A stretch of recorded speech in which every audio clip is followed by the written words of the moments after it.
Assalamualaikum Ibu, Shalom. Perkenalkan kami dari kelompok 5 akan merepresentasikan hasil dari PPT Tugas Besar Analitik Data Logistik kami, Bu. Dengan saya sendiri, Abi Theodora Seragina Pitu dengan NIM 102323300010. Dengan saya, Natasha Priscilia, dengan NIM 1020323055. Saya Raffi Sabdelham dengan NIM 102032333009. Jadi di sini untuk latar belakangnya yaitu sebuah perusahaan logistik menghadapi tantangan dalam mengelola distribusi barang yang efisien, distribusi yang kurang optimal, meningkatkan biaya, memperlambat pengiriman, dan menurunkan kepuasan pelanggan. Selain itu, minimnya pemahaman tentang preferensi pelanggan dan pola promosi produk menghambat strategi pemasaran yang tepat sasaran. Kesulitan dalam menganalisis pola pesanan seperti lokasi, volume, jenis produk, dan riwayat transaksi dapat menyebabkan pemborosan sumber daya melalui rute distribusi yang tidak efisien dan promosi yang tidak efektif. Analisis ini bertujuan untuk meningkatkan efisiensi logistik, menekan biaya, mempercepat pengiriman, dan menyusun strategi pemasaran yang lebih relevan. Hasilnya diharapkan mampu mendukung peningkatan penjualan dan kepuasan pelanggan. Selanjutnya ada rumusan masalah. Yang pertama yaitu apa metode yang tepat untuk menemukan kombinasi produk yang sering dibeli bersama oleh pelanggan. Yang kedua, bagaimana cara menggunakan informasi ini untuk meningkatkan strategi promosi dan distribusi produk. Dan yang terakhir, apa saja faktor penting yang perlu diperhatikan dalam proses pengelompokan dan analisis kombinasi produk ini. Untuk metodologi yang pertama yaitu dataset satu ini berisi 500 entry pelanggan dengan 5 kolom atau 5 atribut yaitu customer ID-nya, identitas unik pelanggan adalah latitude dan longitude yaitu lokasi geografis pelanggan. Yang ketiga yaitu order volume atau jumlah pesanan per kuartal dan yang terakhir adalah favorite kategori atau kategori produk favorit. Dataset ini membantu analisis perilaku pelanggan berdasarkan lokasi, volume pesanan, dan preferensi produk. Alasan pemilihan metode K-means ini karena K-means clustering digunakan untuk mengelompokkan pelanggan berdasarkan lokasi, volume pesanan, dan karakteristik customer ID. Hasilnya dapat membantu menyusun strategi pemasaran yang lebih efektif dan terarah sesuai dengan pola pelanggan.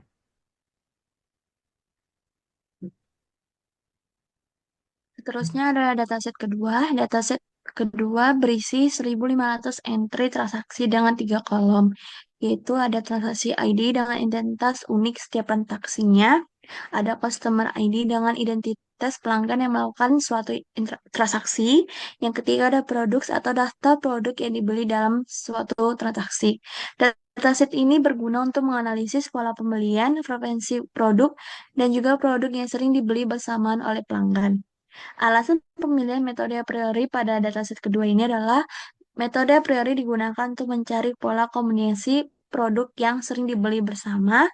Hasil analisis membantu mengidentifikasi asosiasi produk, menghubungkannya dengan segmen pelanggan, serta juga menemukan pola di kelompok pelanggan tertentu.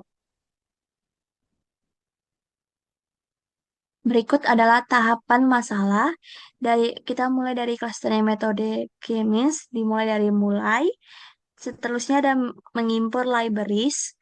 Seterusnya kita mengimpor dataset, yaitu untuk mengunggah file dataset yang berupa Excel.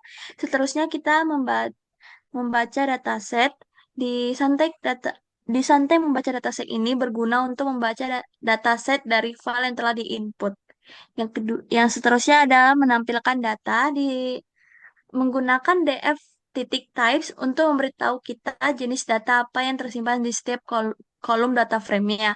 Kalau seperti customer ID itu objek, latitude itu float, longitude itu float juga, order volume itu in, dan juga favorite kategori itu objek. Yang selanjutnya adalah mencari jumlah yang hilang. Di kode ini digunakan untuk mendeteksi dan juga menghitung apakah ada jumlah nilai yang hilang dari setiap kolom data frame. Yang selanjutnya adalah data statistik deskriptif. Data statistik deskriptif ini juga adalah untuk informasi ini untuk membantu kita memahami karakteristik data secara cepat seperti sebaran data, tendensi sentral, ataupun outlier. Yang selanjutnya adalah standari standarisasi itu berguna sebagai meningkatkan performa dan juga akurasi algoritma clustering. Algoritma K-means ini kan sangat sensitif terhadap skala data. Jadi dengan standarisasi data ini bisa membantu untuk mengakuratkan dan juga dapat agar bisa bekerja lebih baik lagi. Selanjutnya adalah metode elbow. Setelah kita menstandarisasi data, kita bisa mencari metode label dan juga kita mendapatkan yaitu jumlah nilai optimal adalah 3 klaster. Metode ini membantu kita dalam menemukan nilai K yang menyeimbangkan antara minimalkan distorsi dan juga menghindari overfitting. Yang selanjutnya adalah visualisasi siluet mengevaluasi juga kualitas cluster dalam K-means clustering bertujuan untuk memberikan informasi untuk menentukan apakah jumlah cluster yang dipilih sudah optimal dan ternyata sudah optimal seperti yang ditampilkan di metode elbow tadi. Yang selanjutnya adalah inerta K-means clustering, yaitu adalah K-means akan mengumpulkan data ke dalam 3 klaster berdasarkan kemiripan karakteristiknya. Ini juga bertujuan untuk melakukan pengelompokan data menggunakan algoritma K-means secara spesifik. Yang selanjutnya adalah hasil clustering. Di hasil clustering ini kita dapat mengelompokkan pelanggan berdasarkan karakteristik atau perilaku mereka untuk strategi pemasaran yang lebih terarah dan juga mengidentifikasi pola atau tren dalam setiap klaster untuk mendapatkan wawasan bisnis yang lebih dalam. Yang selanjutnya adalah informasi anggota klaster. Di sini juga di informasi anggota klaster adalah memberikan informasi detail tentang anggota setiap klaster agar sehingga kita dapat memahami komposisi setiap klaster berdasarkan customer ID pelanggannya. Dan selanjutnya adalah penyelesaian statistik definitif untuk setiap klaster, yaitu di setiap klaster agar kita mengetahui di setiap klaster itu karakteristik dari setiap klasternya. Yang selanjutnya ada silhouette score, itu untuk mengukur seberapa baik setiap data poin ditempatkan dalam klasternya. Selanjutnya, setelah kita me- menyelesaikan tahap-tahapan yang sebelumnya, kita mendapatkan hasil dari semuanya dan juga kita akan memprintnya dan selesai. Ya, Bu, kita akan ke tahap penyelesaian masalah itu asosiasi metode a priori. Dari yang pertama itu mulai, keduanya itu mengimpor libraries, ketiganya itu mengimpor dataset, menginput file dataset yang ada, yaitu data kedua. Yang selanjutnya adalah membaca dataset seperti Kemis tadi. Yang ke yang kelima adalah menampilkan tipe data seperti Kemis tadi. Yang keenam adalah mencari jumlah yang hilang. Di April ini tidak ada jumlah data yang hilang. Yang selanjutnya adalah data statistik deskriptif. Di eh, data eh, data sel- data statistik deskriptif ini berguna untuk memberikan ringkasan informasi tentang distribusi data dalam data frame. Tujuan utama dari statistik deskriptif ini adalah untuk mendapatkan gambaran umum tentang karakteristik data dalam data frame. Yang selanjutnya adalah membuat data frame produk. Membuat data frame produk berguna untuk memisahkan kolom produk karena kolom ini yang berisi informasi tentang item-item yang dibeli dalam setiap transaksi. Dengan membuat data frame baru yang berisi kolom ini, analisis dapat difokuskan pada hubungan antara produk. Yang selanjutnya adalah list of list. Itu berguna untuk list of list itu berguna untuk List of list itu berguna untuk mempersiapkan data produk agar dapat diproses oleh algoritma a priori. Algoritma ini membutuhkan data dalam format list of list, di mana setiap list mempresentasikan satu transaksi dan juga berisi item-item yang dibeli dalam transaksi. Yang selanjutnya adalah data transaksi. Mengubah data transaksi atau list of list menjadi format one hot encoding yang dapat digunakan oleh algoritma association remaining. Diharapkan dalam data transaksi ini bisa menunjukkan apakah item tersebut ada dalam transaksi atau tidak. Yang selanjutnya adalah mengidentifikasi pola. Mengidentifikasi pola ini adalah untuk menemukan pola hubungan antara setiap produk dalam data transaksi dan juga menghasilkan association rules yang dapat digunakan untuk pengambilan keputusan bisnis. Yang selanjutnya adalah tabel data. Tabel data ini berguna untuk menampilkan association rule yang paling menarik dan penting dalam format tabel yang mudah dibaca dan juga dipahami. Dengan mengurutkan rules berdasarkan leaf dan memilih 10 teratas, kami dapat memfokuskan pada rules yang paling mungkin untuk memberikan insight yang berguna untuk pengambilan keputusan bisnis. Yang selanjutnya adalah visualisasi nilai support. Visualisasi nilai support itu berguna untuk pengambilan keputusan bisnis seperti strategi penempatan produk, rekomendasi produk, ataupun promosi. Rule dengan bars yang tinggi menunjukkan kombinasi item yang sering bermunculan bersamaan yang mungkin mengindikasikan hubungan yang kuat antara item-item tersebut. Nah, selanjutnya adalah visualisasi nilai confident.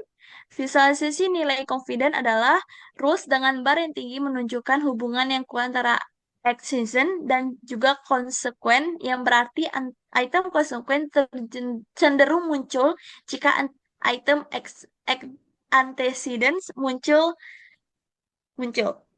Yang selanjutnya adalah visualisasi nilai lift. Eh, Visualisasi nilai lift ini memberikan gambaran visualisasi tentang seberapa besar ketergantungan atau hubungan antara antecedent dan juga consequence dalam setiap rule dibandingkan dengan jika kedua item tersebut tidak berhubungan. Tinggi bar menunjukkan nilai lift dari setiap rule. Semakin tinggi bar atau semakin besar nilai lift di atas satu, semakin kuatlah hubungan atau ketergantungan antara antecedent dan juga consequence dalam rule tersebut. Yang yang selanjutnya adalah print hasil, yang selanjutnya adalah selesai. Selanjutnya kita akan membahas hasil clustering metode K-means. Di sini adalah hasilnya. Kita bisa mengetahui karakteristik dari setiap cluster. Di cluster 1 ini memiliki lokasi yang terpusat di sekitar latitude min 7,00329 dan longitudenya 107,6,9. Nah, di lokasi ini cenderung berada di area barat daya dibandingkan dengan klaster lainnya. Di klaster ini memiliki rata-rata order volume yang relatif tinggi, yaitu 303,21 dengan standar deviasinya 212,59. Ini menunjukkan bahwa pelanggan dalam klaster ini cenderung melakukan pemesanan dalam jumlah yang besar. Untuk karakteristik klaster 1 dapat diidentifikasikan sebagai klaster yang dengan pelanggan yang berada di wilayah barat daya, memiliki volume pemesanan yang tinggi dan variasi pemesanan yang cukup besar. Lalu klaster 2, di klaster 2 sini memiliki lokasi yang terpusat di sekitar latitude. Di sini kita bisa lihat 6, -6.918 yang dimana longitudenya tuh 108. Lokasi ini cenderung berada di area timur dibandingkan dengan klaster lainnya. Klaster ini memiliki rata-rata order volume yang paling tinggi dibandingkan klaster lainnya, yaitu 361 dengan standar deviasinya 92. Hal ini menunjukkan bahwa pelanggan dalam klaster ini cenderung melakukan pemesanan dalam jumlah yang paling besar dan lebih konsisten dibandingkan klaster 1. Untuk karakteristik klaster 2 dapat diidentifikasikan sebagai klaster dengan pelanggan berada di wilayah timur, memiliki volume pemesanan yang paling tinggi dan variasi pemesanan yang relatif rendah. Untuk klaster 3 ini memiliki lokasi terpusat di sekitar latitude -7 dan longitude 108. Lokasi ini cenderung tersebar di area yang lebih luas dibandingkan dengan klaster lainnya. Klaster ini memiliki rata-rata order volume yang paling rendah dibandingkan klaster lain, yaitu 97 dengan standar deviasi 66. Hal ini menunjukkan bahwa pelanggan dalam klaster ini cenderung melakukan pemesanan dalam jumlah yang lebih kecil. Untuk karakteristik klaster 3 dapat diidentifikasikan sebagai klaster pelanggan yang tersebar di berbagai wilayah, memiliki volume pemesanan yang paling rendah dan variasi pemesanan yang relatif tinggi. Oke, di sini adalah sebelahnya tuh hasil clusteringnya untuk customer 01 tuh ada di cluster 2 dan berikutnya. Lanjut di hasil pembahasan asosiasi dengan metode a priori. Nah, di sini adalah hasil dari apa namanya yang telah dilakukan menggunakan a priori di Google Colab. Nah, di sini tuh ada attendance. Attendance ini item atau kumpulan item yang mendahului item dalam komponen konsekuen, kolom konsekuen. Nah, di sini tuh ada source dan table. Oke, di sebelahnya ini konsekuen, yang dimana kumpulan item yang bermuncul bersamaan dengan item dalam kolom attendance. Oke, di sini tuh misalnya orang beli sus sama table akan kemungkinan juga membeli kursi. Nah, di sini kita lihat persenannya attendance support itu persentase transaksi yang berisi item dalam kolom attendance. Di sini dapat 2,67%. Di konsekuen supportnya tuh 20% di supportnya 25%. Di sebelahnya tuh confidence 50% dan leave-nya tuh 2,066. Di leverage-nya tuh 0,00688. Di configuration-nya tuh 1,516. Nah, di sini tuh untuk support di bagian kolom support, presentasi transaksi yang berisi item dalam kolom attendance dan konsekuen secara bersamaan. Nah, lalu ada di confidence. Seberapa sering item dalam kolom konsekuen muncul dalam transaksi juga berisi item dalam kolom attendance. Nah, di sini dihitung dengan support atau attendance support. Lalu di sini ada lift, seberapa besar kemungkinan item dalam kolom konsekuen dibeli jika item dalam kolom attendance yang sudah dibeli. Lalu ada reference, pengukuran perbedaan antara support observasi dan support yang diharapkan jika item dalam kolom attendance dan konsekuen bersifat independen. Lalu ada configuration. Di sini ada pengukuran implikasi aturan nilai configuration eh, lebih dari satu menunjukkan aturan yang kuat. Lalu di sini ada kesimpulan metode K-means yang berdasarkan analisis menggunakan metode K-means clustering pada data satu. Pelanggan dapat dikelompokkan menjadi 3 klaster yang memiliki karakteristik berbeda. Klaster 1 terdiri dari pelanggan yang berlokasi di wilayah barat, daya volume pesanan yang tinggi, rata-rata 303 yang tadi disebutkan, dan menunjukkan variasi yang cukup besar dalam pola pemesanan. Di klaster 2 ini mencakup pelanggan wilayah timur yang memiliki volume pesanan yang tinggi. Nah, di klaster 3 pelanggan yang tersebar di berbagai wilayah dengan volume pemesanan terendah dan menunjukkan variasi tinggi dalam pola pemesanan. Hasil hasil analisis silhouette score mengidentifikasikan bahwa pengelompokan ini sudah optimal. Lalu kesimpulan dari a priori ini, analisis dataset 2 menggunakan metode a priori berhasil mengidentifikasikan pola pembelian produk yang sering terjadi bersamaan.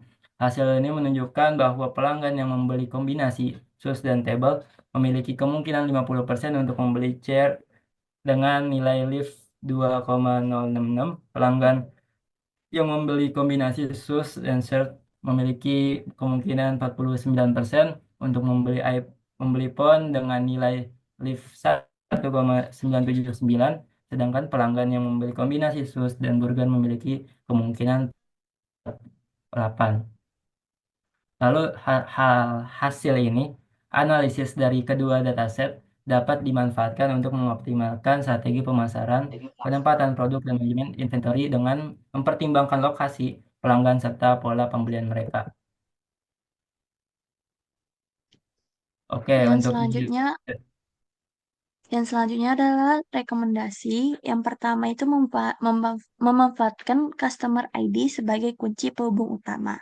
Dataset satu menyediakan informasi mengenai karakteristik pelanggan seperti lokasi geografis, volume pemesanan, dan juga kategori produk favorit. Sementara itu, dataset 2 memuat data transaksi yang mencangkup ID pelanggan dan juga daftar produk yang dibeli. Dengan menggabungkan kedua dataset melalui Customer ID, kita dapat memperoleh gambaran yang lebih mendalam lagi tentang pelanggan, menghubungkan karakteristik geografis dan juga perilaku belanja mereka. Yang kedua adalah setelah penggabungan, analisis clustering pada dataset satu dapat digunakan untuk mengidentifikasi pola pembelian dalam masing-masing cluster. Misalnya, pelanggan di klaster satu yang berlokasi di wilayah barat, daya dengan volume pesanan tinggi, dapat dianalisis lebih lanjut untuk menentukan produk spesifik yang sering dibeli berdasarkan data transaksi di dataset 2. Analisis asosiasi dari dataset 2 juga diterapkan pada setiap klaster untuk memahami kombinasi produk yang sering dibeli bersama oleh pelanggan. Hal ini memberikan wawasan tentang preferensi pelanggan berdasarkan lokasi dan juga karakteristik mereka.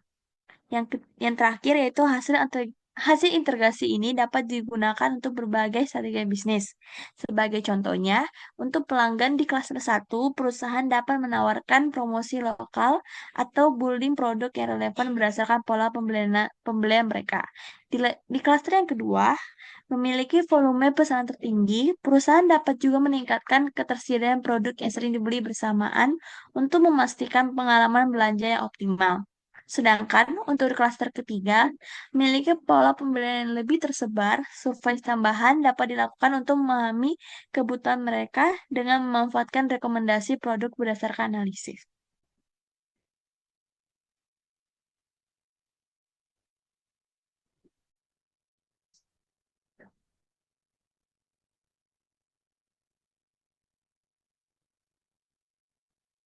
Berikut adalah lampiran hasil dari dataset pertama, yaitu link Google Colab-nya dan juga link Google Colab dataset kedua. Sekian dari kami, Bu. Mohon maaf jika ada salah kata ataupun salah kalimat. Wassalamualaikum warahmatullahi wabarakatuh.